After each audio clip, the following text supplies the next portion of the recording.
Bonjour les filles, j'espère que vous allez bien. Bonjour les hommes, j'espère que vous allez aussi bien.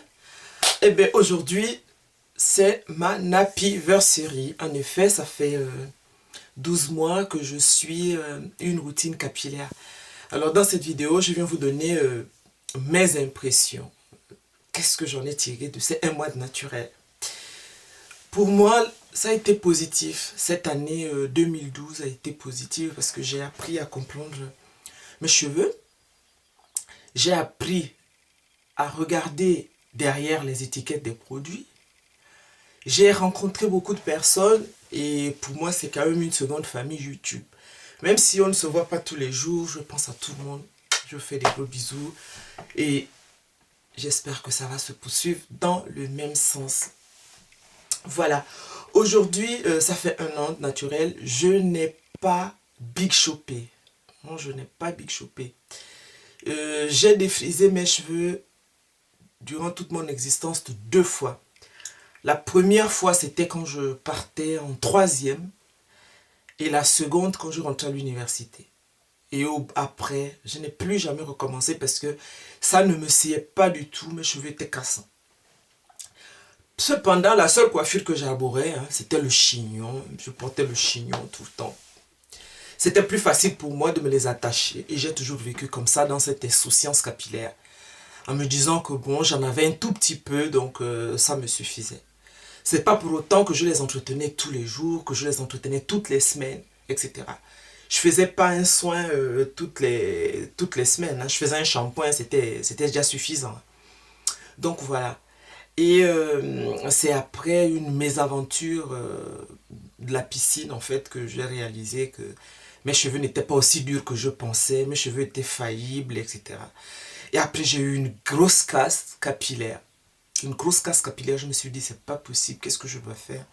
Et comme l'internet est là, eh bien, je me suis tourné rapidement vers internet et c'est comme ça que j'ai découvert YouTube. Et depuis que j'ai découvert YouTube, je suis les vidéos. Dès que j'ai une petite pause, je suis les vidéos. Dès que j'ai un petit temps devant moi, je suis des vidéos pour mieux m'instruire. Voilà. Un gros big up à Nadine Happy parce que c'est une youtubeuse qui m'a ramassé à la petite cuillère, comme on dit, qui m'a motivé, qui m'a appris que le cheveu crépus pouvait tomber, que le cheveu crépus fallait s'en occuper. Elle me l'a souvent dit et je suis contente de l'avoir eu.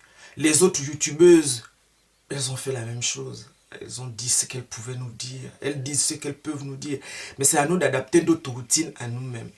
Tout ce que nous voyons sur YouTube n'est pas toujours parfait. C'est à nous d'adapter ce qui nous convient en fait.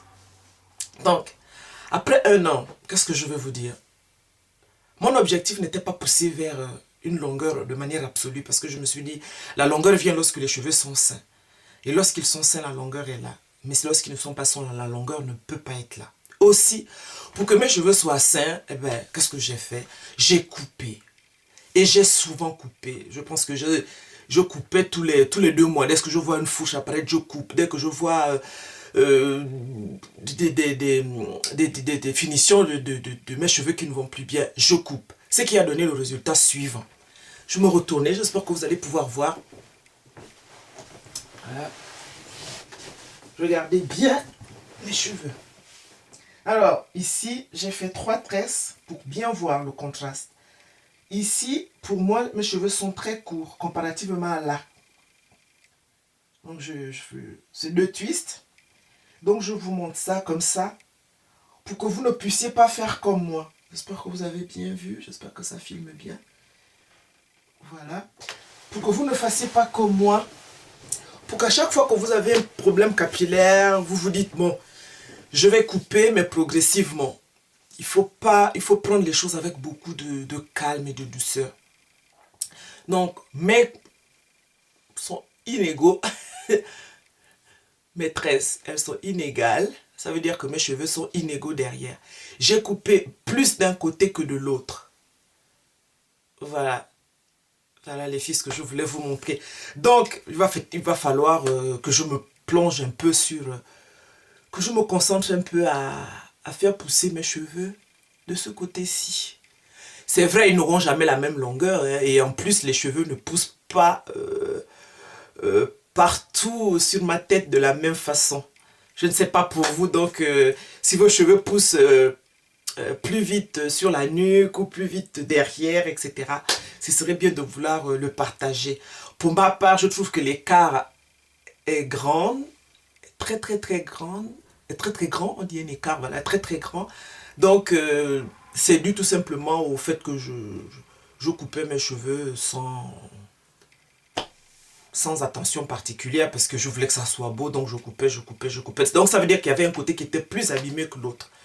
Il y avait un côté qui était plus abîmé que l'autre. C'est vrai que ça ne pousse pas de la même manière partout, parce que dans une vidéo que je vais faire prochainement, une vidéo line check, il faut quand même que je la poste puisque je l'ai promise. Eh bien, nous allons voir comment la longueur des cheveux au niveau du milieu, au niveau des côtés. Par contre, pour le derrière, bon, vous avez là, hein, vous l'avez déjà là. Donc voilà ce que je voulais vous dire. Si vous avez aussi des contrastes comme ça, ce serait bien de partager, puis on verra ce qu'on pourra faire. Je vous fais de gros bisous. Je vous remercie, mais vraiment du fond du cœur. Je vous remercie pour tout, pour votre soutien. Je ne peux pas citer tout le monde. Je ne peux pas citer tout le monde. Amanda, Jessica, Presqu'île, Eden Afro, Nel, il y en a tellement de personnes qui nous donnent du bonheur sur YouTube. Je vous fais des bisous. Nous nous retrouvons certainement pour la vidéo link check plus tard. Des bisous. Bye bye. Ciao.